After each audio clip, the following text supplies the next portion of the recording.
Our current pattern is pile in managers at the top, underfund, and drive supply through targets, to drive customers through targets. We just have to rethink all that. We have to rethink and then bring private money into the system, which then plunders it, as we've seen with the water, with Thames Water. Ridiculous plundering of the public purse. We need a DOGE that is about the plundering by private enterprise of our entire economy, rather than the DOGE of the Musk type. But we need that. Policy is not something that should dominate us. Let's intensify our ability to understand what's going on, because the world in 3 years may be actually quite different from the world we have now. This country may have gone back on a growth strategy, or it may be in serious decline. So we have to adapt to that. In other words, you're doing what a political party is supposed to do, which is to act as a collective intellectual, which is quite unusual. Oh, well done. Yes.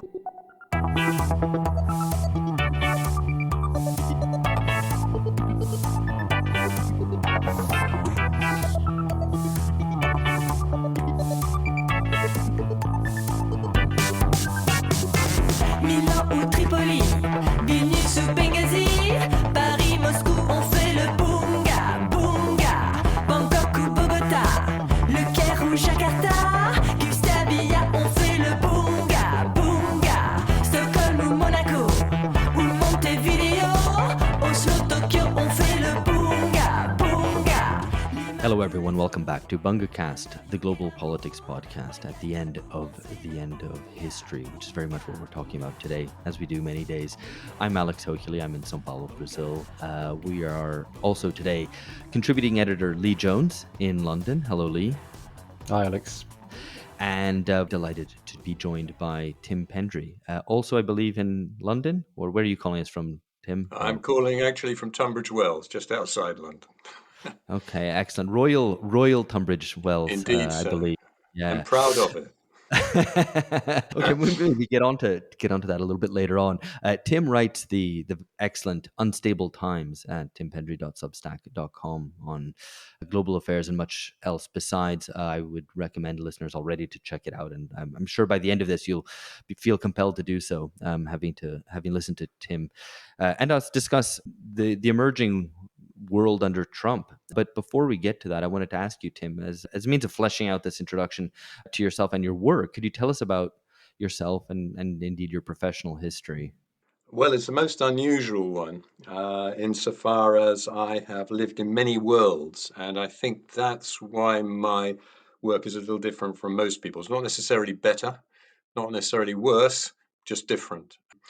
The elements are curious. First of all, there's the political element, where I've intermittently been involved in some rather significant shifts in the British left, ending up at the moment with working on policy with the Workers' Party of Britain, but via many parts of the Labour Party in the past. There's an international relations aspect, which is reasonably high-level consultancy during crises, which has brought me in touch with events in Syria or Saudi Arabia and Russia in the past, working with Americans or whoever I need to work with. And then there's a kind of capitalist bit, if you like, which involved many years working in the city on takeovers and mergers. I know, the exact opposite of this other left-wing world, but it gave me an understanding of markets and being an advisor to corporations now on public affairs issues and geopolitics.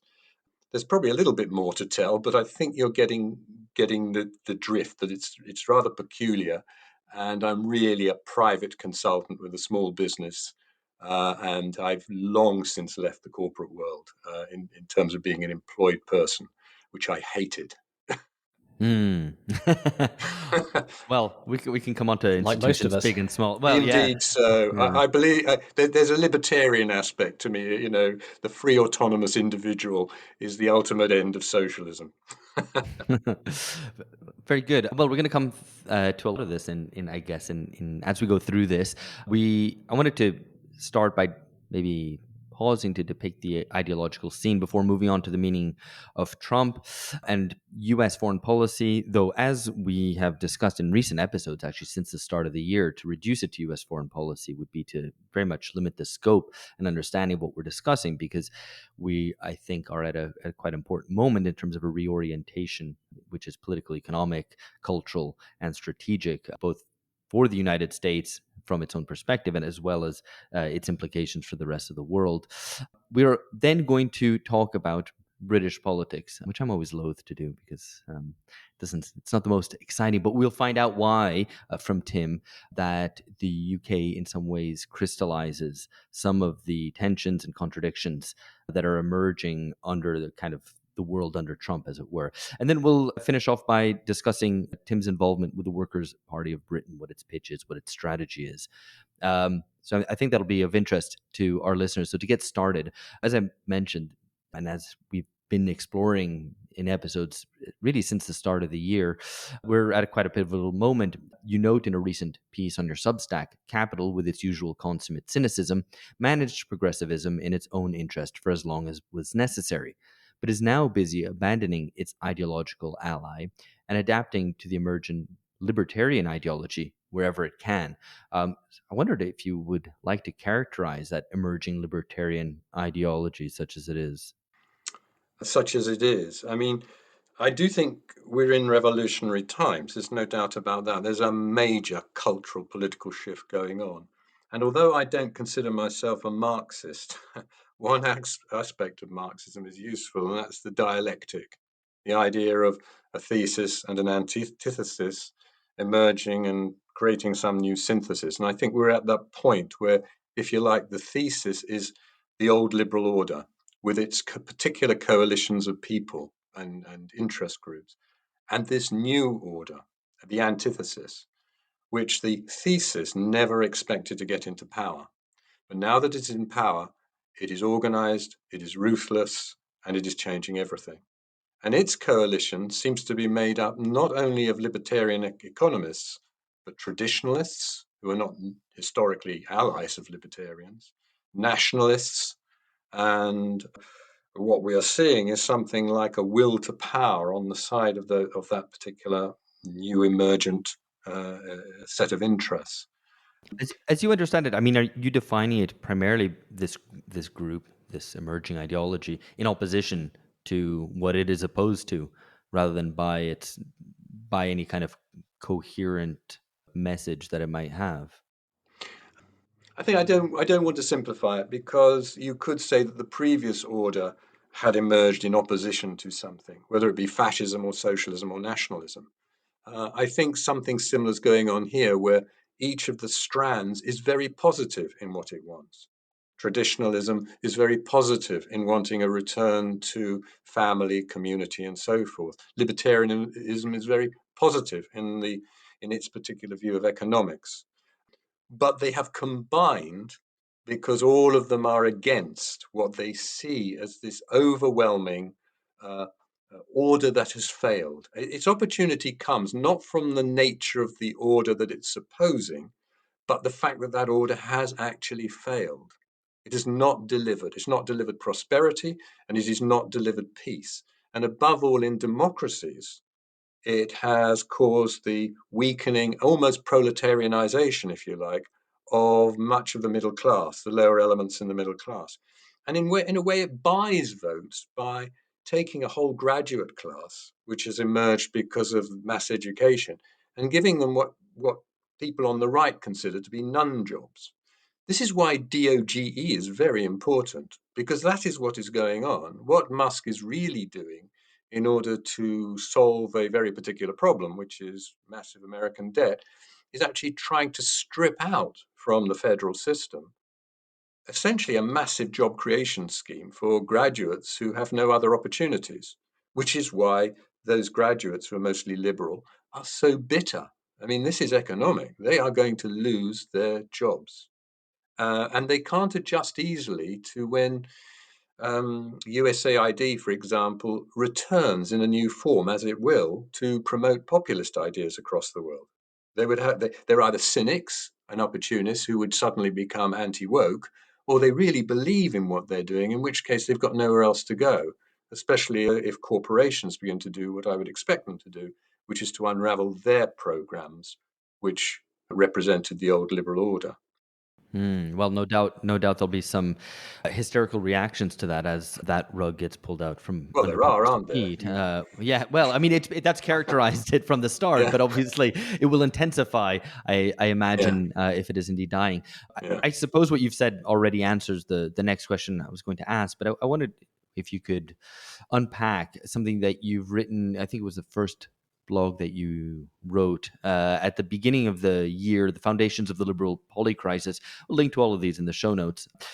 But you write that having a power in writing has been confused with the nature of power in society, and that this arises entirely from the dominance within liberal society of a class of people who have not been used to political struggle at a mass level and therefore learning the skills of political management, but only within their own class, where the struggle is between quote unquote roles within a text based society that has developed a form of divine right. So, could you unpack this for us? What do you understand by roles here? Why is this so important? I'm not sure what I can add to what I said, except insofar as I'm looking at this from quite a broad perspective, in the sense that, again, it gets back to this mass education problem.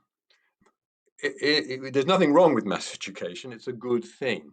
But mass education has shifted from, shall we say, supplying training to survive in the world, or alternatively, self development and critical thinking, to providing a cadre of what you might call ideologues, of people who are there, who have been trained to believe in a system, and therefore had to be given roles to make that system work. So what you've seen is kind of a massive increase in what in other periods would have been called an intellectual class. The equivalent might be the massive increase in engineers under Stalin. In other Mm, words, a decision is made to transform society. Stalin decides that what he needs is engineers, so he makes working class people into engineers. Now, engineer could mean anything. It could mean somebody who just turns a screw better, right through to somebody who can build an atomic bomb. But the idea is the engineer. Now, we've done something similar, but to create a different type of society. And this is a society that is as ideological in its way as the old Soviet Union. And for that, to get back to your point about roles, roles have had to be created. And they've been created out of the coalition that uh, liberal progressivism has created for itself. So this is where identity politics comes in. Various types of identity has made claims on the system, initially and rightly, for something moral and decent, respect, equality, anti-discrimination.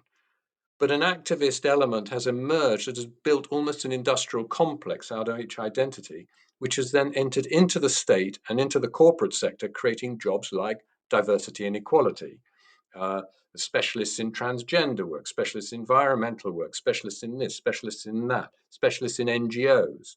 And so money has accumulated, a form of capital has accumulated, which is laundered through the state, apparently to help people, but where in fact this new middle class, intellectual class, is skimming off the top all the time. And this is what Musk is exposing, the skimming off the mm, top of this new class. Now, this can go on forever, except that it just doesn't work in terms of cost. It's parasitical, and potholes don't get filled. Pensions are put at risk. You could go through a list of basic welfare provision where you're seeing a top-heavy administrative and managerial class appear over the heads of frontline workers and the people who need the services. So, for example, in the NHS, you've only got to look at the figures for the increase of administrative and managerial staff to realize that something funny is going on. And it's not like there's some kind of grand master plan. It doesn't work like that. Nobody is saying from the top, do this, do that. The ideology drives it. everybody becomes it. They become the role. I mean, they're like Sartre's waiter. They become the role. They believe in it, and their identity becomes it. And this is the culture we've got. It's become unsustainable. Now, I guess the question that would ensue from that, I mean, I want to move on to Trump in just a second, but the question that would ensue from that is that does that ideology disappear of its own accord through a kind of process of cultural and political change, or do you think it kind of necessarily requires the undoing of this top-heavy administrative apparatus, both within the state and the private sector? And do you think that's happening? Well, ideally, it would have self-reformed, constantly self-reformed. In other words, a good example of a failed self-reform would be that when Thatcherism appeared, it actually did, and no left-winger likes to admit this, but the truth is Thatcher's reforms, in inverted commas, did some good things, did some liberating things, broke up an old type of corporatism. When the Thatcher era ended, the next administration should have corrected that again. The Blair, a Labour government should have come in and accepted the good and then moved on and adapted it. And then the next Conservative administration should have done the same to that. And so you would get a self-reforming progress. What actually happened was that Blairism accentuated this Conservative revolution, if you like, not addressing the problems and accentuating those problems with private-public partnership and so forth, and creating situations where private capital would move in and effectively plunder utilities and national assets. Liberal democracy has ceased to be self-reforming, and that has something to do with globalization. I think that's when you have a nation state, there is the opportunity to self-reform because you're in control of your destiny. Under globalization, nation states are constantly looking over their shoulder at a global system, which makes them feel that they must adjust to a global system rather than to their own population. So I think that something like that's been going on. We're in a crisis now. Let me put it this way. A Russian friend of mine who's in exile said, after living in Britain for a number of years, said, I see all the signs. He had grown up, same age as me, but he'd grown up during the latter Soviet years. And so he had seen what had happened in the Brezhnev era. And he said, I'm seeing all the signs here that I saw in Russia in the 1980s. Not quite in the same way, not so overtly, but the same breakdowns, the same bureaucracy, the same the same cynicism. And I thought, well, that's interesting, because when you're inside something, you sometimes don't see it. And to have an outside observer see it was interesting. And I think his view has come to fruition. I think the West is in trouble as it had developed since 1945. And Trump has just broken through in a failed attempt in his first term, but a successful attempt in his second term to try to turn it upside down with a completely new ideological perspective. And the old order can't cope. It just can't cope because it just doesn't understand what's happened. But we can talk about that. Yeah, well, I mean, we've touched on that kind of late Soviet metaphor before on this podcast. Oh, okay. And I think it is useful. But I'm sure listeners will be happy to hear that the dialectic machine is back up and running. Well, we might have to change our strapline if that is indeed the case.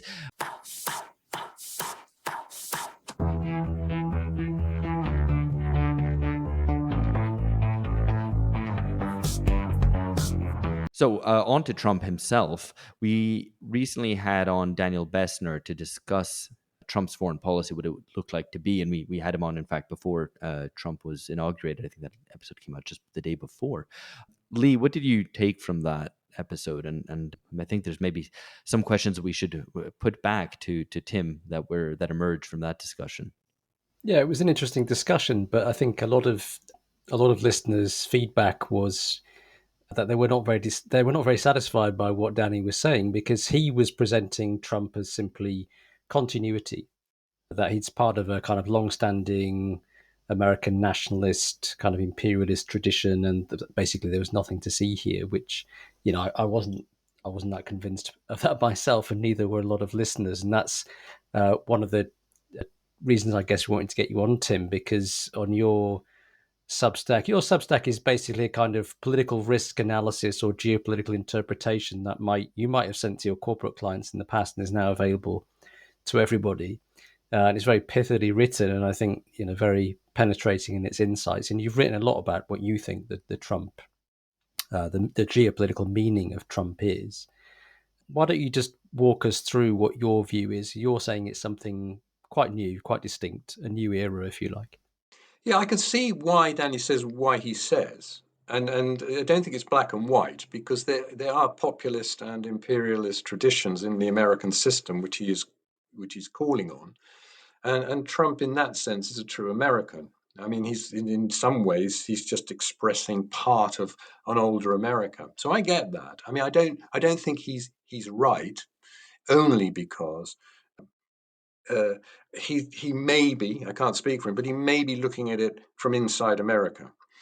What I think is different is that America is not what it was. America is a hegemon.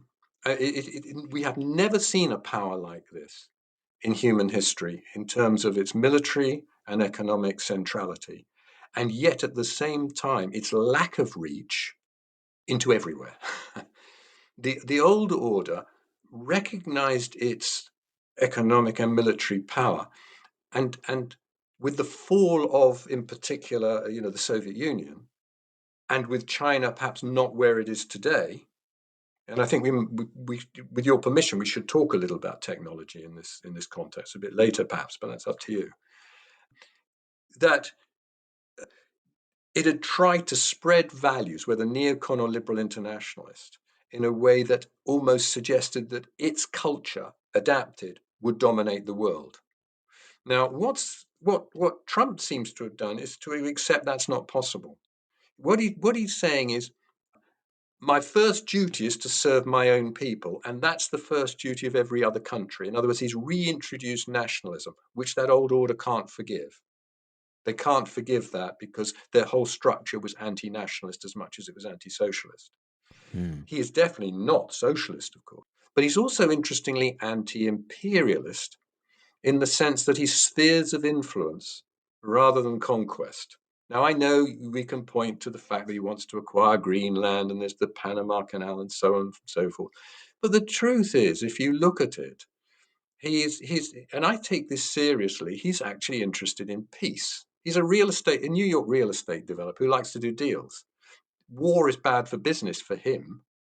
It might be good for the military industrial complex, but it's not good for him and his type. So peace is actually quite important. There is a moral thing that appears more than once, and that is he doesn't like young people getting killed. He hates it. He said that several times in the Ukraine context. So this world that he's pictured is one that may be said to go back to the Monroe Doctrine in a form, but it's actually about collaboration and cooperation. But within your territory, you are all powerful. You are the eagle. You are the wolf. You don't pretend to be anything other than you are, which again, the liberal order finds very, very disturbing, because the liberal order needs a cover or cloak, a velvet glove over the iron hand that says we're doing this for moral absolutes. He's eliminated all moral absolutes other than a God thing, which to be honest is for the voters. So in that sense, this is the major challenge. He is reproducing an older era of great powers and spheres of influence, but not in the sense of extent and acquisition of territory. Okay, yes, we go back to Greenland, we go back to the threats to Canada, we go back to this, we go back to that. But actually, it's very, very focused. And so I think the ideology is really centered on his own people, on America, much as Putin's is on what it is to be Russian. Or Z is, to be honest, despite the international communism, is actually centered on what it is to be Chinese, Neo Confucian. Whereas his opponents, the liberals, have abandoned their own people to a considerable degree. I exaggerate, but they've abandoned them in favor of a kind of universal set of values, liberal values, which have been adopted by a kind of global middle class, which is partly enrichissez-vous, get rich, and partly absolute values and tolerance and respect and all the nice things. Often that's the velvet glove on the economic iron hand, if that makes sense. So in that sense, I wouldn't argue too much with Danny, but I think it is new because it's as big a shift in international affairs as 1945 was, assuming Trump's and Trumpism stays in power for longer than 4 years, or that he uses these 4 years incredibly effectively. So, Does that make sense? Yeah, absolutely. So I think your points about peace are interesting. I mean, I've predicted that it's quite likely that Trump could be nominated for the Nobel Peace Prize, and we'll see how that goes. But I mean, so But that to kind of that sum up, won't go down well. well, indeed, but they gave it to Kissinger, so why not? True. So if I kind of summarize your view, what Trump stands for is what you called American imperial nationalism. That's your reading of MAGA. So return to the national interest. And that's combined with his real estate negotiation style, where he's willing to shake down anybody, including close allies, to strengthen the center at the expense of the periphery. The second is what you call a rational return to kind of classical great power, sphere of influence type politics, which you think should make it easier for the US to deal with China and Russia. And then the third, the real problem of all this is for Europe because of the continued domination of what you're calling the old order, liberal delusion. They're subordinate to US power. They can't do very much to push back against Trump. Is that a fair summary of your analysis? Very fair. Very fair. Very So professional. let me just push you on a couple of points then to begin with. The extent to which this is a kind of return to something old and rational, a kind of 19th century style great power politics, people now criticizing Trump for dealing with Putin, return to a concert of Europe style politics, and the extent to which all of this is rational, because you kind of emphasize the rationality at the heart of the MAGA project. This is US retrenching to its actual sphere of influence and to its actual resources and giving up on imperial pretensions. So, I mean, you've mentioned a couple of times things that don't really quite fit with that thesis. So the menacing of close neighbours, right? And Trump was quite clear in his inauguration speech that he intends to expand US territory. So he's made very clear his territorial designs on Greenland, his menacing Panama, but also his plans for Gaza, right? The depopulation of Gaza, and that the United States is going to put boots on the ground and redevelop it into a tourist resort. Way out of any Monroe Doctrine sense of the American sphere of influence, right? The doubling down on Israel, the potential menacing of Iran is very much in line with traditional US adherence to Israel, the idea that the defense of Israel is just a sine qua non for any American politician. So how far is this really a return to, rational, great power sphere of influence and moderate policy? Well, I did say you can't oversimplify it. I mean, you're right. There are aspects of this that don't fit the model. I'm not going to deny that. But on the other hand, I just make 2 points. One is that at the end of the day, the man is a negotiator. So he says outrageous things. He terrifies people in order to get them into a position where a negotiation can take place. And I think that, so he will say completely aggressive and outrageous things in order to actually have a rational outcome. That's one point. The other point is to say that Israel is sui generis in this sense. It is the 51st state.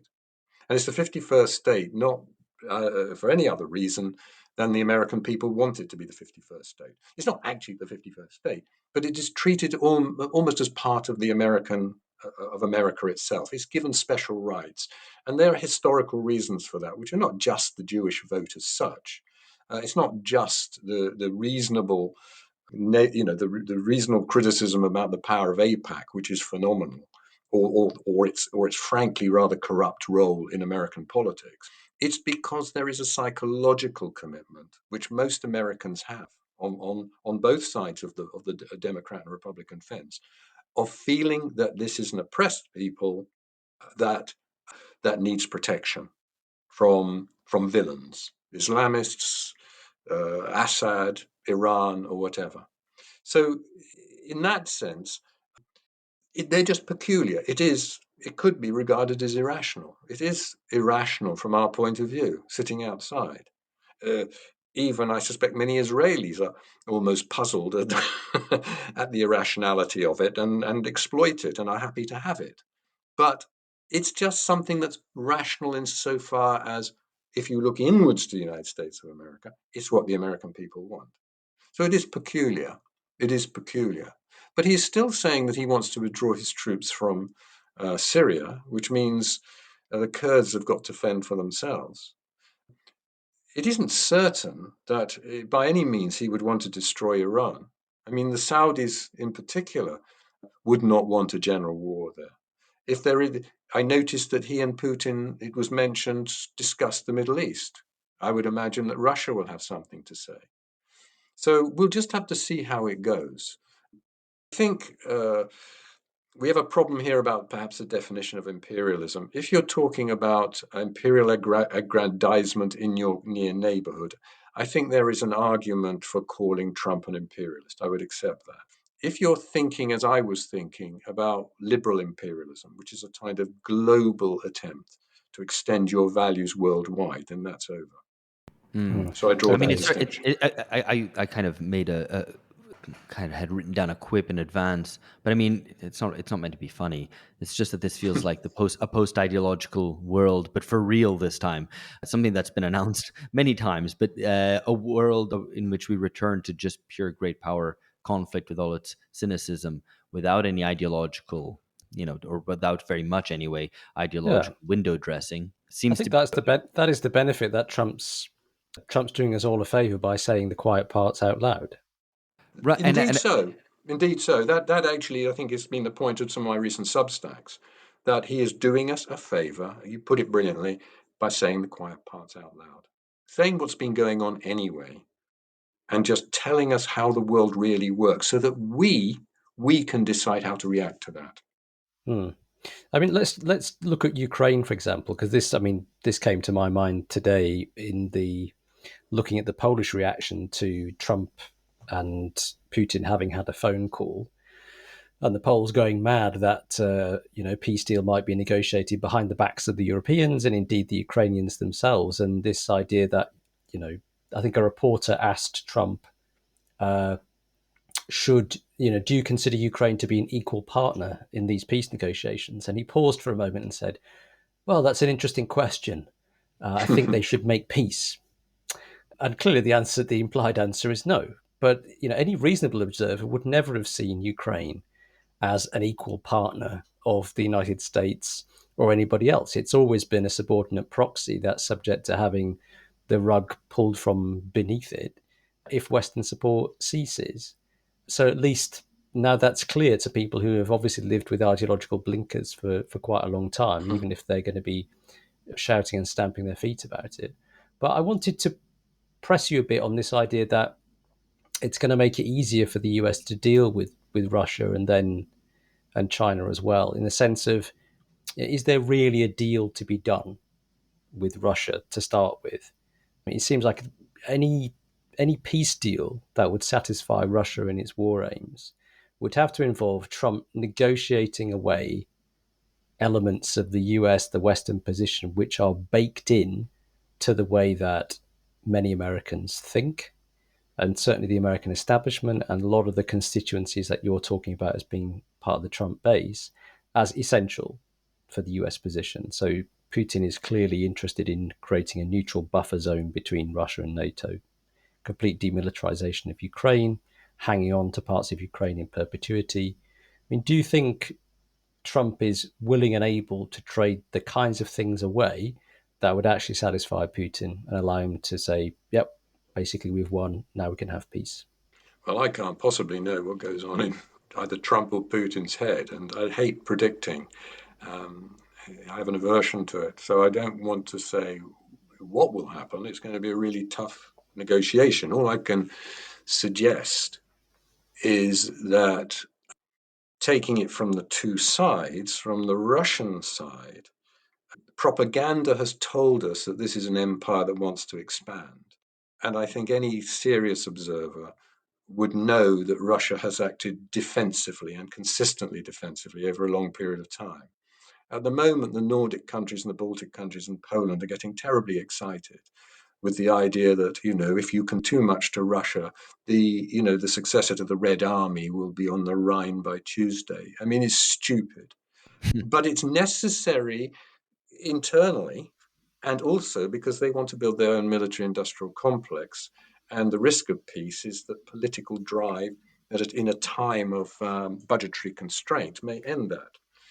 But from the Putin's perspective, I think there was a hint of what it might become about in references made by both sides, almost in passing, but not in passing, to denuclearization. In other words, one of the drivers for the Russians for a long period has been the denuclearization of Europe from the Atlantic to the Urals. Now, they're not going to get that in the British and French case, but what they mean is effectively their concern that nuclear weaponry, tactical nuclear weaponry, would appear too close to the border, that would appear in Ukraine. But if denuclearization, which includes, removing some American assets in return for Russian assets being moved to the other side of the Urals, then I can see that as an interesting basis, which would be supported by many ordinary Europeans, even if it made European elites nervous. On the other side, if you look at the Trump side, you'll see a sustained negativity towards the current Ukrainian regime for internal political reasons, which I think is being underestimated at the moment. I think this business towards Hunter Biden is part of a much deeper resentment of the role of that particular network. And you'll notice again that one of the earliest flows of information out of DOGE was about alleged USAID money sustaining 90% of Ukrainian media. The picture that is given of the Ukrainian elite, the Ukrainian government, is that it arrived in power in a coup in 2014, backed by interests which are deep state interests, which have also worked against Trump. That's a view that Putin would share, and that it is an oligarchy that has been stealing American money and hasn't had an election and can't win a war and is wasting American taxpayers' money. So on that ground, I can see the two sides having quite a lot to talk about. And the attitude to Europe of Trump is also, unlike Biden, a little dismissive. These people have been leeching, in his view, leeching off the American taxpayer for decades. They have liberal values in general, which are precisely those of the Democrats. They clearly worked against Trump and are negative about Trump before he was elected. And they're panicking. To me, I can't predict anything, but I think there is a kind of identity of interest there between Russia and America. And you might add, but though I'm not persuaded by this, that America would like to draw Russia away from China. I just don't think that's going to happen. But you can see even that if you're going to create a dialogue with China, and again, Trump has surprisingly, not been very aggressive against China. If there's some kind of dialogue to go on, then Russia, could play a role in that. Similarly with Iran. My view is that there is a logic to a deal. There's a logic to a deal, but it may all fall through. And the Europeans are just getting in the way. Okay. What about China? Your view is that basically Trump cares about American jobs. He doesn't care about Taiwan. So that will make it easier for the US to do a deal with China, and they can basically get on. You can have G2, you can have great power cohabitation because Trump's not interested in American imperialism in Asia. I think that's probably, I don't know, correct me if I'm wrong, is that a fair Well, summary of your view? it's not quite right, but carry on. Okay, go on. Correct me there. Well, only insofar as I don't think it's too strong about him not caring. I think the view that his primary concern is with. I don't think it's just jobs; it's also organised crime. The fentanyl issue, which I don't Hmm. think is should be treated lightly. I think the dissolution of the American city is an issue, but that's a separate matter. I think in general, he is a negotiator, a trader, a bargain hunter. Uh, he invited Xi to the inauguration, and Xi declined, but sent a high-ranking official. They they're clearly maintaining some kind of contact. I think they see it in terms of economic and technological competition, and I think it's fearsome on both sides. And I think that will be sustained. But that's something you negotiate. That's always something you negotiate. He puts up tariffs. That's fine. What it's not is the Obama doctrine, which is that the Pacific is, if you like, the front line of the West Coast and therefore of America. Uh, I can't see any withdrawal of American power from East Asia. I can't see any withdrawal of those bases. Far from it. I can't. If only because they will want to maintain the sea lanes. It's a naval power. But the reality of something like Taiwan is that Taiwan is a bit like South Korea. It's not a unified country for East or West. There are even tendencies in this Japan. The ruling elite may be very pro Western, but substantial numbers of people have an interest in the Chinese market or in having peaceful relations with China. So it is quite possible for China to adopt a strategy of placing pressure on Taiwan, but essentially waiting for an election in which a more pro-Chinese government comes into play, and then there's a negotiation because the Chinese are negotiators as well, and there's a negotiation that leads to some kind of relationship with China that bit by bit by bit ends up in a state in which both sides are happy, and where America is just getting in the way. So that is quite possible. Similarly with the South Korea. I think there are reasons to be a bit skeptical of that as an outcome. Actually, I mean, we did do an Well, episode recently on Taiwan, and that discussed, for example, the very strong sentiment now among the public that Taiwan is a culture, is a polity in and of itself, and wants to be separate from the mainland. I think appetite for a CCP takeover of Taiwan is fairly limited, notwithstanding the existence of forces that do favour deeper integration with and peaceful relations with the mainland. So I think there are reasons to be a bit sceptical of that. no, But I no, think more broad. I'm not arguing. Actually, I'm not arguing against that. I'm not saying that it would be some kind of direct integration. I'm saying that the relationship would be a different one. Yeah, I think the There would be a relationship can trading improve. relationship. Yeah, The it would be relationship can improved relationship. Yeah, the relationship can improve, and I think if the United States intervened less, then there'd be more space for improvement in cross-strait relations.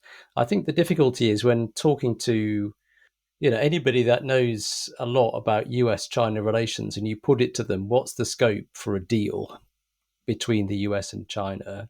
Most people would say, what does the United States want out of China?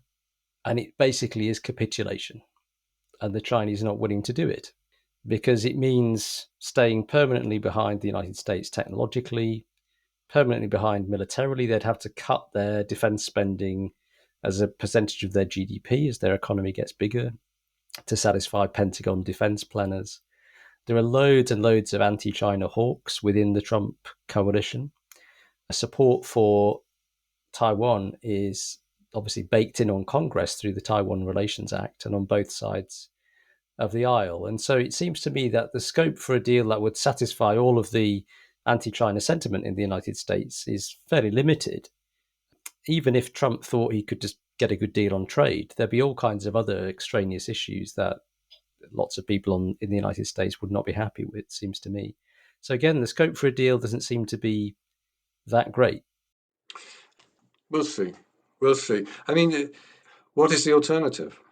I mean, when I say deal, by the way, Well, I don't mean the something. alternative, I don't mean something Hmm. formal. I don't mean like a treaty or anything. By a deal, I mean I should have used the word an understanding. Mhm. That would be a better word. A I mean, kind it of seems to me understanding. there would have to be a deal in the same way that there was under the first Trump administration when he came back with trade deals and said, this is the greatest trade deal ever, right? Yeah, It's consistent with your logic that basically Trump, menaces people with extreme yeah, threats and positions in order to secure some kind of concession. And this is in fact what he's been doing with Mexico and mm. Canada, for example, picking off the easy targets maybe. But I think there would have to be some kind of deal that could hold up and say, look, I've basically triumphed over China. But what I'm suggesting is that the scope of any plausible deal would not satisfy the the many constituencies within the United States that are deeply disturbed by China's rise. Seems to me. Oh, As you, I wouldn't disagree with you. I wouldn't disagree with you. But what I suppose what I'm trying to say is that if I'm right, and we're talking about spheres of influence, Mhm, then what I mean by deal, I suppose, is an understanding about those spheres of influence. mm, That's what I'm really talking about here. The deal, in a way, is that instead of a form of constant confrontation, which might end up in war, there is a kind of like a developing understanding of where one competes and where one doesn't compete. mm. I think the Mm. But I difficulty, mean, it's plausible with another great power. I think with China, it's particularly difficult because, as we talked about on the podcast before, the American sphere of influence runs down the Taiwan Strait. Right, the Taiwan Relations Act is essentially a defense pact in in all but In all but word. nay, yeah. Yeah. And that's for China, that runs through its claimed national territory. So this is the problem with the spheres of influence thing is if basically you can agree where it is and it's somewhere in neutral territory, then maybe you can have cohabitation. But if your sphere of influence overlap, that's where the conflicts tend to happen, which is the issue for Ukraine, for example. Fair points, fair points. I can't argue with you on that. well, I mean, Okay. to throw another thing in there, there's also the question that I mean, if Trump's modus operandi in getting any sort of deal and extraction from allies and indeed rivals is to come in with a big stick every time. I mean, there's an extent to which that can only work so many times before people start calling that bluff, and then it means that Trump himself will have to call his own bluff, or to kind of to make good on the threats. So I mean that could be a potentially very dangerous scenario, to the extent that Trump continues repeatedly to start off any intervention or any attempt to extract concessions by making big threats in the media, which then I'm sure people will become inured to and start to dismiss. I agree with that as well. Yeah, what I would say, the only thing I'm saying is that that negotiating style is the bullying style. I mean, Adam Tooze did a very good Substack himself, insofar as it's the only time I think I've ever seen him do a rant, but it was a rant about bullying in international relations. But it works with the weaker party. And I don't think Americans now consider China to be sufficiently weaker party to do that. So I don't expect that with China because you're right, it doesn't work. The Chinese simply will not capitulate.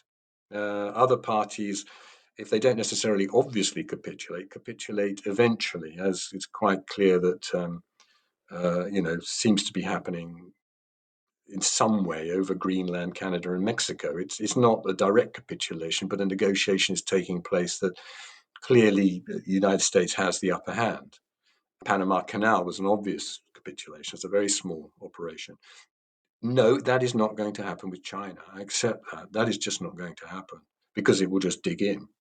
It will just dig in. So something new has to be tried, has to be thought through.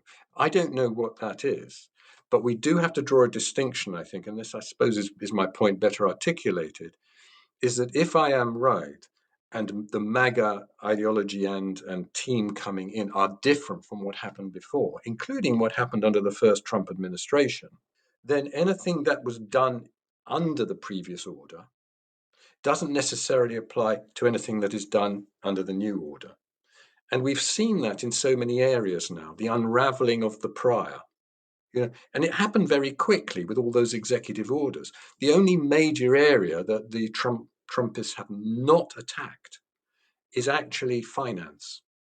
And that battle is being prepared because there is a conflict within the Trump movement between conservatives and radical libertarians. You know, the people who are in favor of crypto on the one side and want to protect the Federal Reserve on the other. That is the mega battle, which has been delayed. All other battles are secondary to that battle. But the battles we saw, they went in straight away. Trade, military, you know, government expenditure, debt, you know, they went migration, went hitting in. And what strikes me is that in the trade example, where tariffs were all over the place, it was very interesting that not a big thing was made of China straight away, and that the increase in tariffs was not particularly radical. I mean, was not particularly 10%. radical. Yeah, I was 10% is serious, but it wasn't the 25% put on the near neighbors. And it was like the first step in a negotiation. So I'm not going to try to defend my position too vigorously because I think you're right. I think everything you've said is correct, and I don't do prediction. All I'm saying is that there are factors that suggest his negotiating style.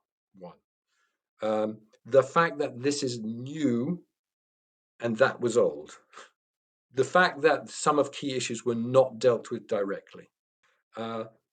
All those, and the fact that where there has been an attempt to deal with this particular problem, we're talking about China, it was surprisingly moderate, as if to clear the space for a later decision, for a later conversation. And those four factors make me more cautious about simply accepting that we're looking at a potential confrontation rather than a negotiation, which might occasionally look like a confrontation. We don't know. I'm not predicting. I'm not saying it is so. All I'm trying to do, I suppose, is to break apart some assumptions. Just break apart some assumptions. I mean, there's a lot to, I think, to discuss over, and we'll maybe have to do this over the coming months rather than right now. And indeed, the intra-MAGA struggle between crypto libertarians and crypto libertarians, not in terms of them occluding their politics, but cryptocurrency libertarians and the national conservatives is something that, will no doubt play out, and we have to return to at a different time. But now we should turn to one of those weaker and more dependent powers, the UK.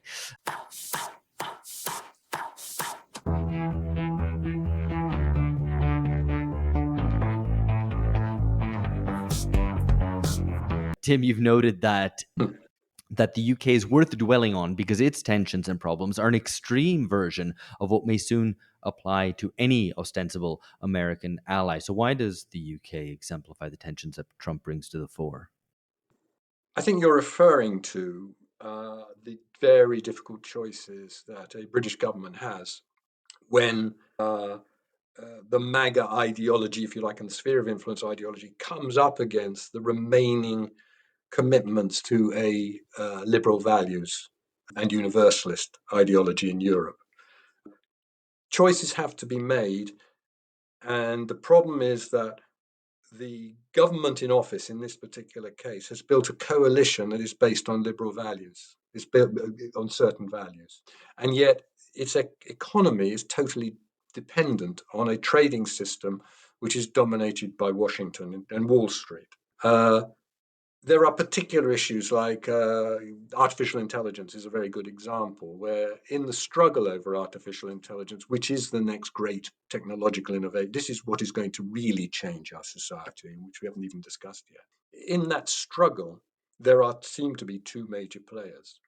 The Europeans aren't really players. The British are players, but in a subaltern way. That is, they are tending to follow the historic pattern in these technologies, in technology, of being high value leaders in the creation of a new technology, but don't have the base, especially the capital base, to develop them into unicorns, into major forces. So what happens is they build them up to a certain level, and an American corporation will buy them. Occasionally in a European corporation, but it's usually an American corporation or Japanese, but it's generally an American corporation. And so, I mean, Varoufakis does make some good points about techno-feudalism. I think it is worth listening to.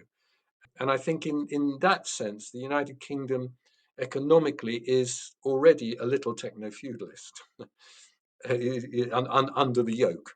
But it also is a major global services sector. The city, I keep saying to my left-wing friends, don't be naive about our economy. If you destroyed the City of London, you would destroy the welfare state. Because it's the City of London generates the tax take that pays for what we have left of the welfare state. If you want a so-called socialist economy that doesn't include a global services element, you're talking about a generation or more, and possibly going the North Korea route, because that is what Britain is. It's a trading economy. So managing the city is important. So, and finally, you have our trading, our export-import businesses, which are focused equally on the American market, but also on the European market. So the politicians have got this difficulty that what they really want is one West with its free trading, but which is global trading, so they can also trade to the rest of the world. And now MAGA is changing that with tariffs and with other regulations, with technological change. So Starmer is sitting there, and I don't often sympathize with him, but I can sympathize with this political problem he has of trying to cut a deal with Europeans who are incredibly defensive and resentful of the country and are turning in on themselves and are rather terrified by this new world, with Americans who are bullies now and who are going to demand things that are going to be difficult for the political coalition to accept, and the needs to be realistic about the way wealth is actually generated in this country, and therefore to supply a welfare state. As a result, the economic model is one where a Labour government is forced into this kind of sub-Thatcherite mold, which is destroying its own base, where the rich are still not being taxed. They can't do it. They don't want to do it because they've got this model which was derived from Blair's adaptation of Thatcherism. The population is looking down and seeing that they're getting the worst of both worlds. They're not getting a libertarian economics, which is one model, which you would find with the right populace, but they're also seeing the welfare state being undermined. They're seeing, a tax on, they're happy to give money to frontline services in terms of pay to try to boost the economy, but the basic welfare state is underfunded. The NHS is in a mess, and so on and so forth. Potholes aren't being dealt with, and it's chaotic. It's absolutely chaotic. And none of the major parties seem to have a solution to this except to do more of the same, So because they. let's come to your solution to this then, because you were centrally involved in the drafting of the Workers' Party of Britain manifesto before the 2024 general. For listeners unfamiliar with the WPB, it is a self-described socialist democratic party. I think sometimes, Tim, you referred to it as left populist, although we were talking before the recording started that there's some debate within the party about how to characterize itself and how to present itself. It's a relatively new party. I think it was only around for about 6 months before the general election, and it is led by George Galloway, who is a very well-known left-wing firebrand in the UK. He used to be a Labour Party politician. I think he quit Labour over the Iraq War. He was famously visited Saddam Hussein and saluted his indefatigability, and was summoned before the US Senate to be grilled about this. And there's a very amusing YouTube recording of his testimony where he just completely tears the Senate to pieces. And then he's been in and out of politics for many years, fronting parties like Respect, which were kind of anti-war, anti-imperialist, very, very much courting the urban Muslim vote. And he's got a reputation as being something of a demagogue and a kind of hate figure. The Prime Minister Rishi Sunak actually gave a special press conference to deride the return of George Galloway to Parliament in a by-election. So he's very much the bête noire of the the British establishment, and the WPB is his new vehicle. Although I'm sure you would say it's more than that. So, can you tell us a bit about WPB?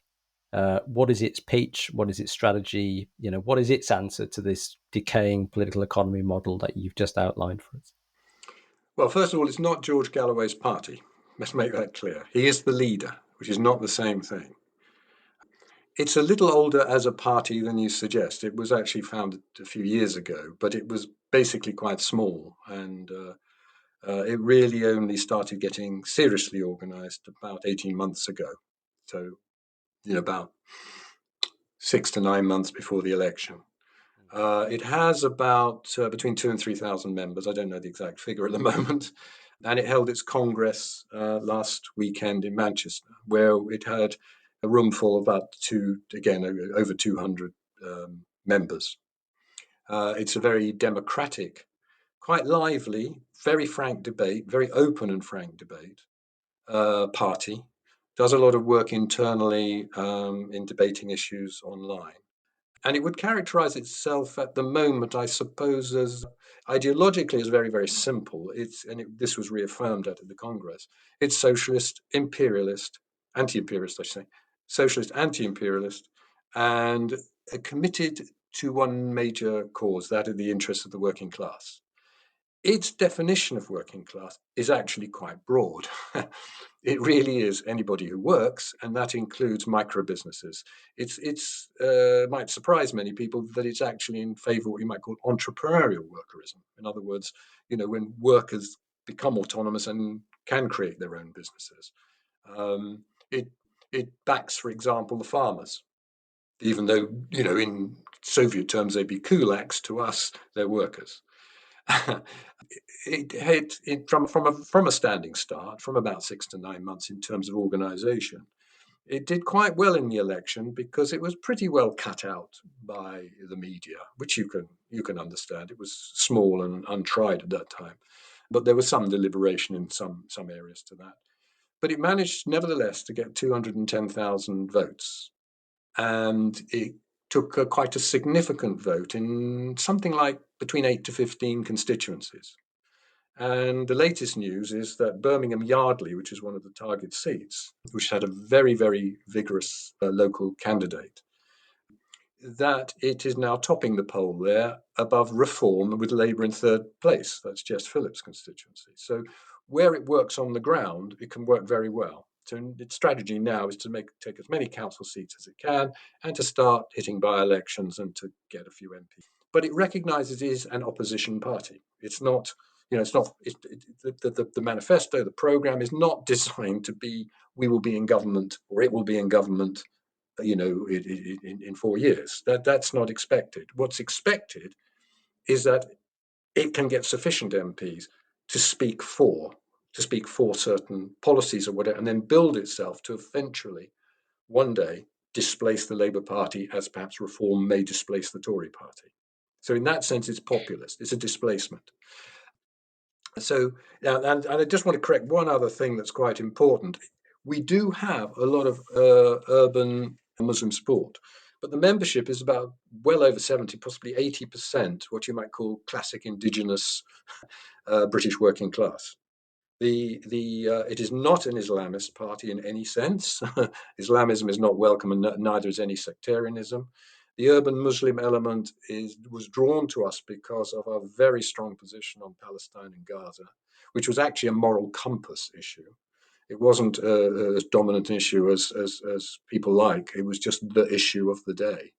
But they come in to the party and understand that it is a working class British party.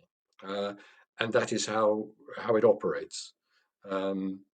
Anyway, carry on. Do you want more questions? Yeah, sure. So I think a lot of people are in your space. A lot of the people that listen to this podcast are interested not just in diagnosing what's going on at what we call the end of history, but how do we get out of this wreckage? How do we move past the kind of failed, bankrupt neoliberal political parties? And in particular, what's the answer to right-wing populism? And you are in that space of trying to create some kind of alternative that can appeal directly and explicitly to the working class.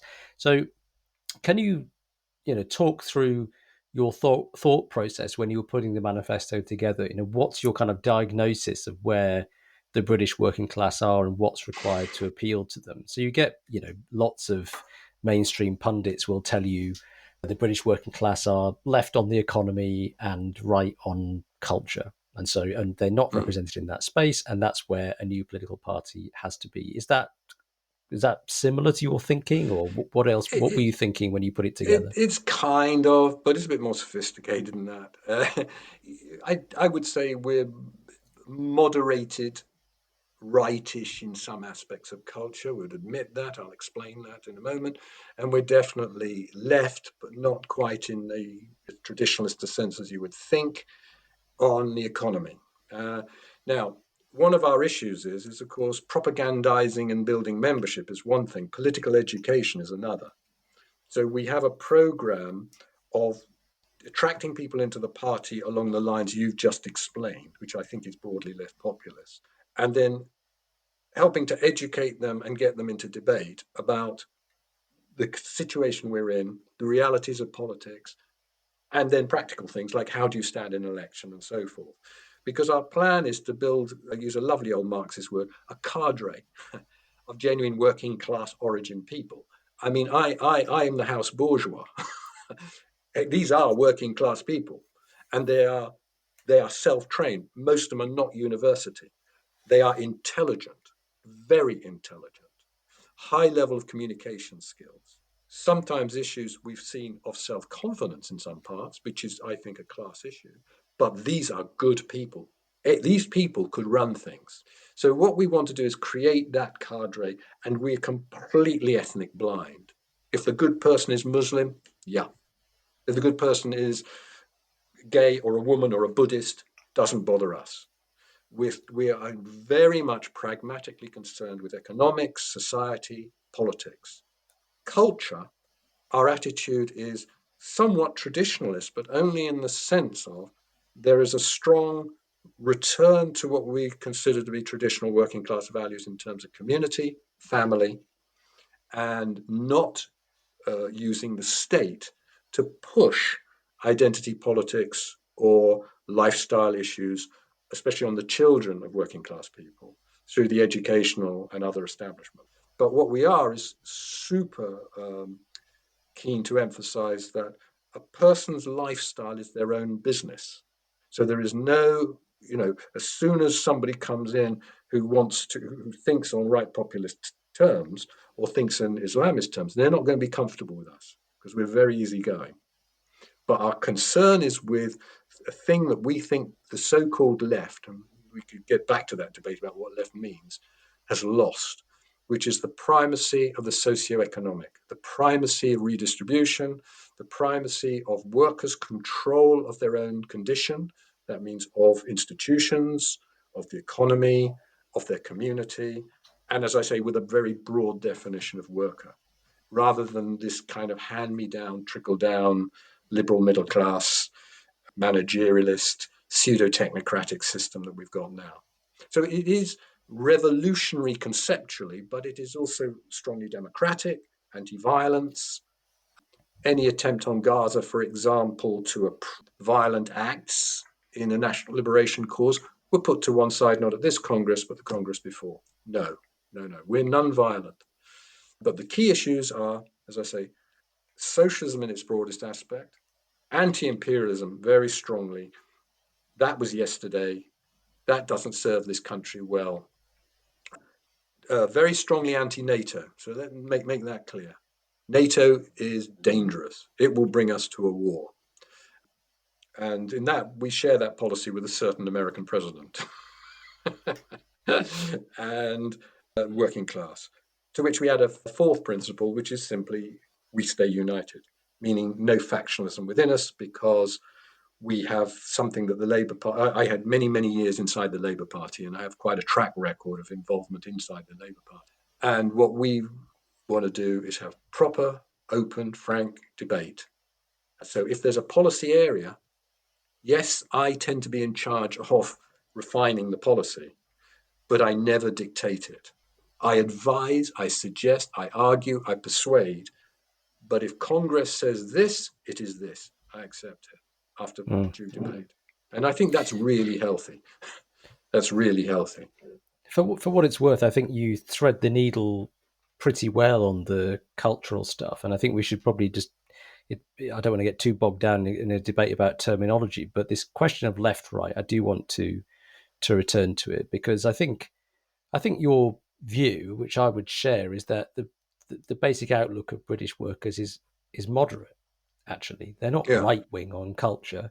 They're actually very tolerant, open minded. They've yeah, absorbed, as you say in the manifesto, many elements and enjoy various aspects of foreign cultures, and actually generally yeah. very Spot on. welcoming to people from overseas and so on. And the attempt to characterize people as right wing, I think, is unhelpful.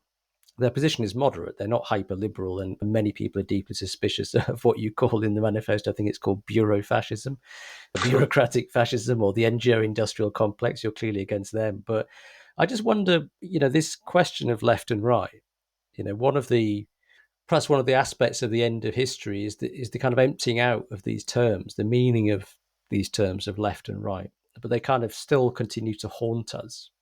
And maybe they haunt us in a way that's really deeply unhelpful for thinking about what comes next. If we do characterize positions as left or right, some people are going to be deeply put off by certain terminologies. They don't want to be thought of as being right wing. But what we were talking about before we started to record, which I've also heard from many people, is lots of working class people are really averse to being left wing these days, because they see the left as these hyper liberals who have been destroying their lives for the past 30 years. So can you talk a little bit about that, and perhaps relate that to some of the debates going on within the party? Yes, I like your hauntological twist to that. Reminds me of the spectre across Europe of communism. Hmm. Yes, I think you've got it very well. We are sort of responding to that. I think we're responding to the two sides of it, which is, on the one hand, the essential tolerance and decency of the average British working class person, whatever their ethnic origin. That's what our country is. But also, they don't like being put upon. They don't like being told what to be, what to do. They particularly resent those who are in white-collar jobs, human resources departments, and you could see in the manifesto I went for that, and I found that several people came back to me afterwards and said, "Yes, you've got it." Everyone hates HR. Yeah, Yeah. HR, yeah. But I mean, I've gone off at a tangent. Remind me, what was the central point there? Left and right. Oh, These left and terms, right. are Yeah, they a well, barrier right. to That's moving forward? interesting. Yeah, because George himself actually said recently in a private context, "Oh, this word left. I don't know if I'm left anymore." Meaning, what has the word left become? Because I think what it is that it's rather like if you talk to people from a traditional conservative background, they often get very upset when you use the word liberal in a certain way. And what we've done is we've imported these words from the Americans. Mm. Liberal once meant the classical liberal, the Isaiah Berlin type liberal. Left once meant Clement Attlee and a form of moderate democratic socialism in this country. Both have been degraded totally by the colonial status of our political elite to the United States. Liberal and left have now become essentially that class I spoke to at the very beginning of this episode. At the very beginning, I was talking about this dependent, subaltern class of managerialists and intellectuals and graduates who have been given jobs and who belong to a particular ideology. They have become left liberal. That's the phrase. And it extends quite a long way. The Greens are like that, which is why we oppose the Greens. We have an argument about net zero, which I get onto later. Uh, the Corbynistas are like that. We have a very interesting and difficult relationship with the Corbynistas. The Trotskyists, who we really don't like very much, have exploited it. And I remember that from my days working with Ken Livingstone back in the day. So we've ended up with a kind of liberal left world, which is basically about doling money from the state out, money laundered through this white collar class, cultural issues, which are pushed into the face of working people, and no fundamental change being offered about how we run our economy, our society for the benefit of working people, and get out of our historic imperial attitudes. Now, that begs a question that I'm going to ask myself before you ask it. So, what economic solution would you have? If you didn't ask that question, I'd be surprised. And the answer is that is what we're under intense debate on at the moment. Because there are many schools of thought. We do have traditional Marxists, we have MMT people, we have this, we have that, we have the other. But actually, I'll tell you where it tends to be working. And now I'm not speaking officially. I'm giving you the trend of thought.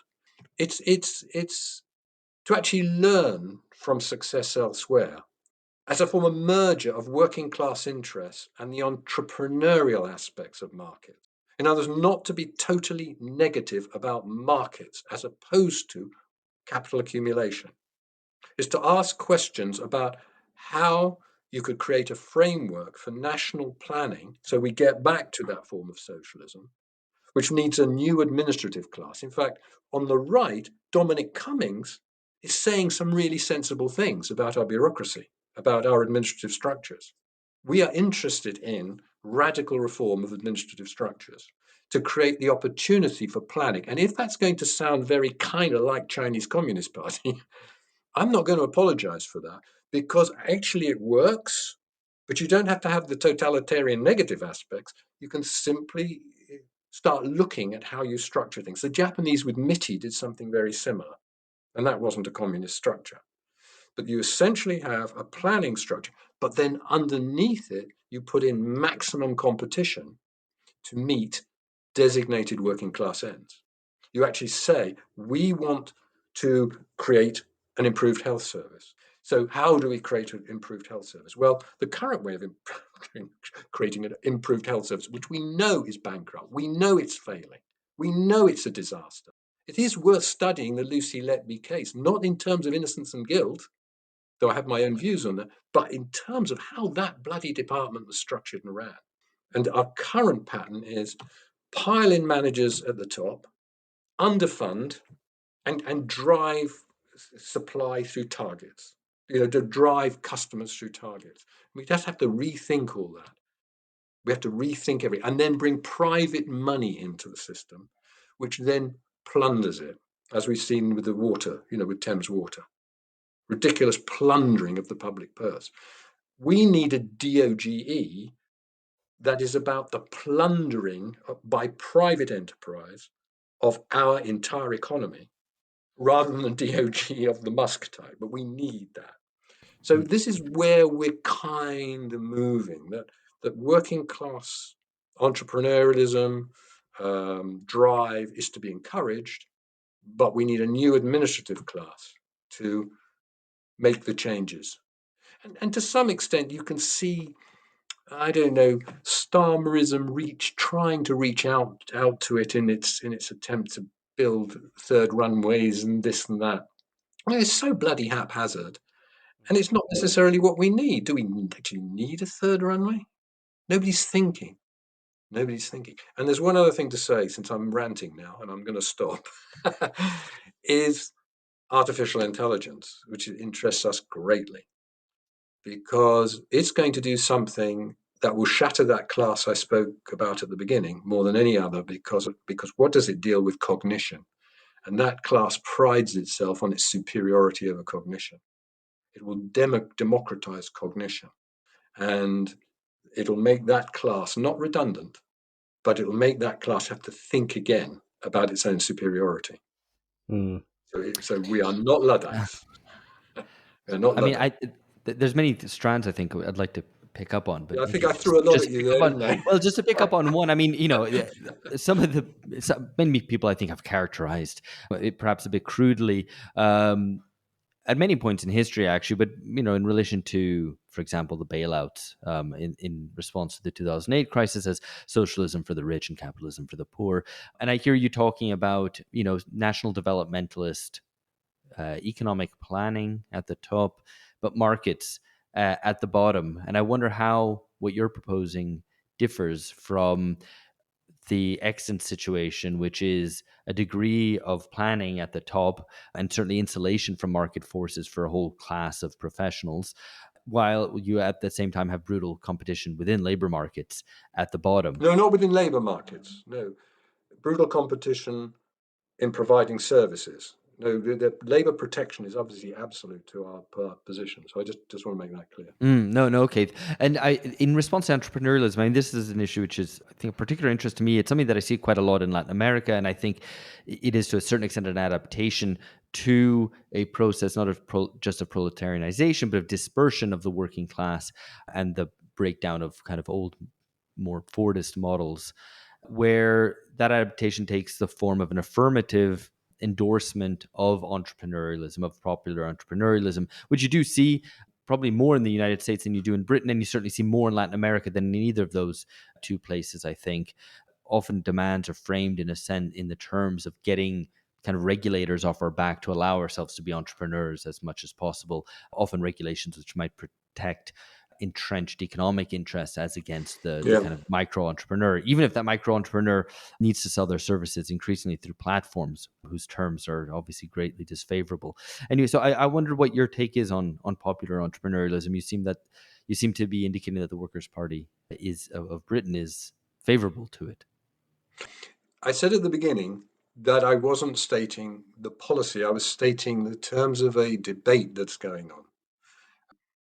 It is a trajectory. I think it's where we're heading. I think, and there are two reasons for that. One is that there is a lot of interest in the party in what the Chinese do right. It's part of a general idea that the United Kingdom, in any case, should be much closer to the BRICS than it is, which is, curiously enough, because it is a major trading and financial center. It should be working much harder to be closer to the BRICS instead of trying to follow Washington in resisting it. The other side of it is that many of our members are actually in small businesses, micro businesses, or have been between jobs or have found themselves in the gig economy and have been either forced into entrepreneurialism or enjoy it, or it's part of their lives. So it's not a party that is negative to employment, quite the contrary. In fact, we want to free that up, hence our war on human resources. but it's about respecting all forms of labor. But it is also about accepting some truths that confidence is a part of what it is to be an entrepreneur. That the middle classes often have a lead in that. The middle classes get access to capital through family much more easily. We need to think about these things. We need to think about how, when you've got a complex community society, how you deliver things people want, without it then becoming simply a case of a very few people accumulating capital and then taking that money and buying a house in Tuscany. It's a different way of thinking. Now, remember, we're a party that's only in realistically 18 months old, and policy is not something that should dominate us. Because our main job in terms of resources, and we fund ourselves. We don't have any big backers, so we're funding ourselves, volunteer time in small sums. We need to concentrate on organization, training, getting people to understand the policy we have. But we know that in 3 or 4 years' time, we're going to have to come up with the answer to this. So our approach to that is not to allow any one group within the party to say, this is our policy, whether it's Marxism, MMT, my view, whatever, or any other view, but to say, let's just get the evidence. Let's keep this debate going. Let's intensify our ability to understand what's going on. Because the world in 3 years may be actually quite different from the world we have now. This country may have gone back on a growth strategy, or it may be in serious decline. So we have to adapt to that. In other words, you're doing what a political party is supposed to do, which is to act as a collective intellectual, which is quite unusual. Oh, well done. Yes, in fact, I'm going to steal that from you. But bear in mind, we're intellectual light. I'm like the house intellectual in some respects, but the point is that it's a working class party, not just in intent, but in composition. And I cannot tell you, it shouldn't be an eye opener, because I come from that background myself. But ever since I first got involved, I got into it out of the NATO project. But when I got involved, and I had the first meeting with the people who now run the Secretariat, and then subsequently the work I've done, the quality of thought is vastly superior. And I'm just saying this to what I used to experience inside the Labour Party. The Labour Party, That's a low bar, Tim. precisely. In fact, the only other group that I've ever come across matching it is actually on the other side of the equation, on the national populist or in the Thatcherite element.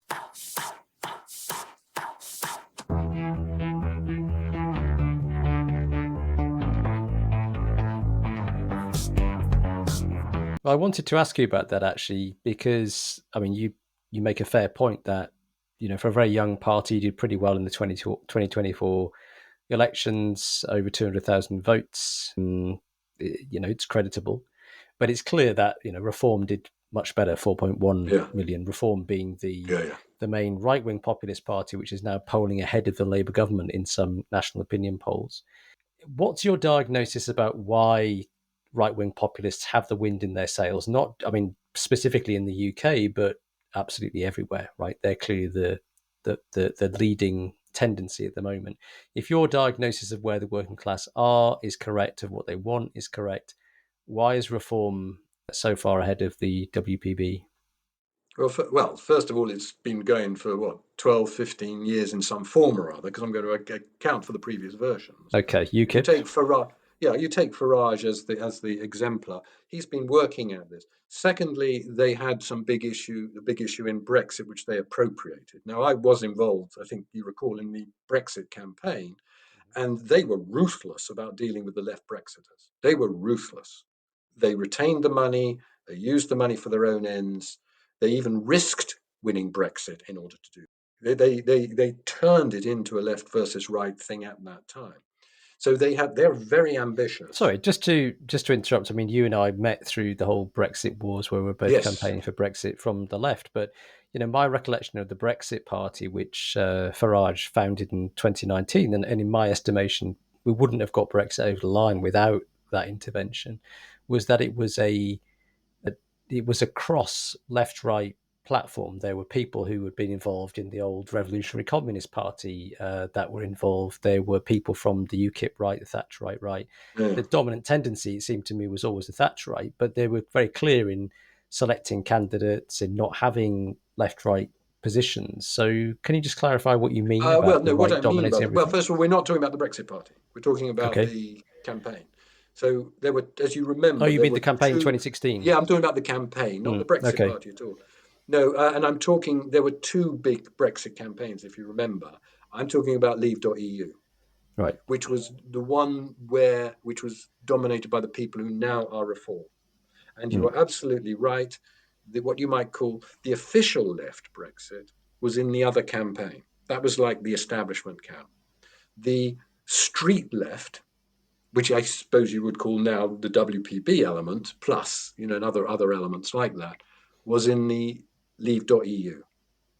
And without going through old stories, my point is not to be negative about it. I'm not trying to tell a tale. I'm trying to say that my experience of that side of the equation was that it was moneyed, efficient, with a long-term plan, and not particularly generous, actually, to the alternative strands that were required. That was their decision. It was their bloody money. Fine. I'm not complaining. What I'm trying to do is answer your very good question. Why are people going to right populism and not to left populism? Well, that's very simple.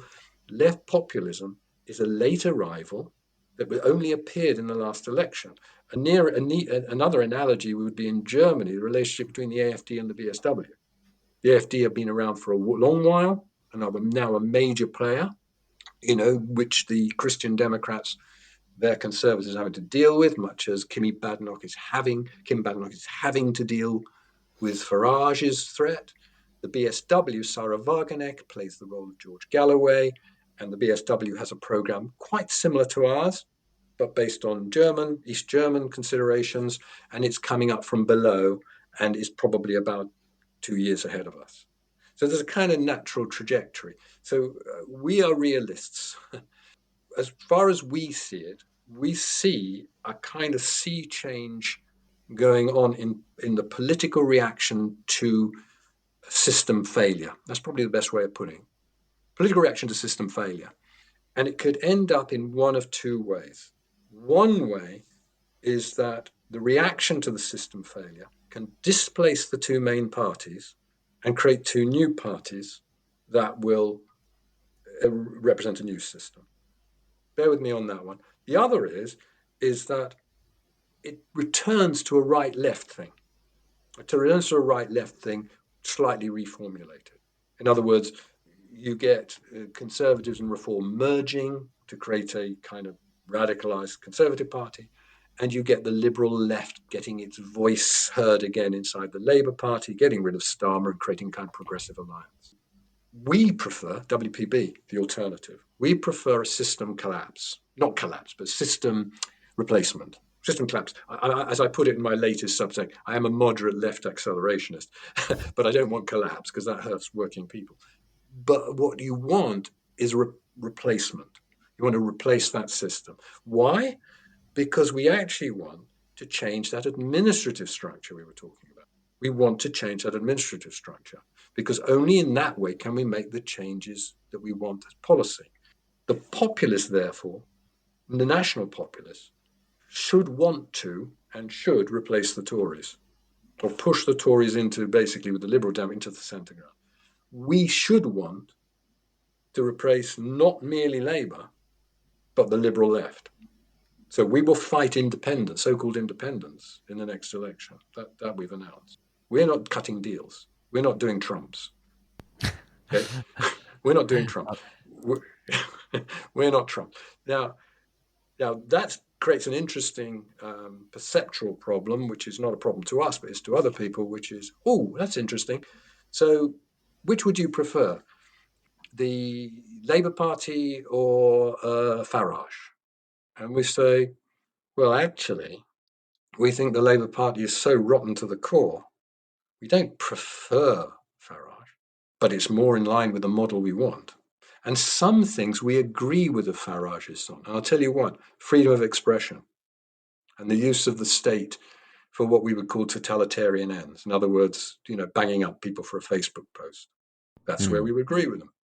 We're very, very, very strong on freedom of expression and the right to say your piece. And of course, where we're coming from is defense of our people at protests. So, the Farages sometimes move into our territory with interesting pro-working class policies, although we don't trust them an inch because they're a bunch of millionaires, really. Yeah, and so basically their policies are Thatcherite, essentially. Yeah, well, yeah, that's Thatcherite. Yeah, that's Thatcherite. But there's a kind of a distant. There's a kind of what you might call distant awareness of each other, which we oppose them, but we both oppose the centre more until the day one of us gets into power, and then we'll really oppose the other, which is a very peculiar way of looking at politics, but to most people, because they're so used to, it's Labour or it's Tory. Or this is one of the examples of what Lee was talking about in terms of left and right, obscuring an understanding of politics rather than clarifying. But in ironic endorsement of your very good support for freedom of expression, I'm going to cut us off. Oh, I'm done now. And maybe we should leave this here because we can, I'm sure, take this back up at another point in time. We'd love to have you back on, Tim. This has been fantastic. Well, I hope it's been okay. Well, it's been more than okay, I would say, but we'll let you know. We'll let the people decide, at least. Let the people decide. Yeah. All right then. Right, well, thank you for the Thanks opportunity. very much. It's appreciated. Okay then. Bye.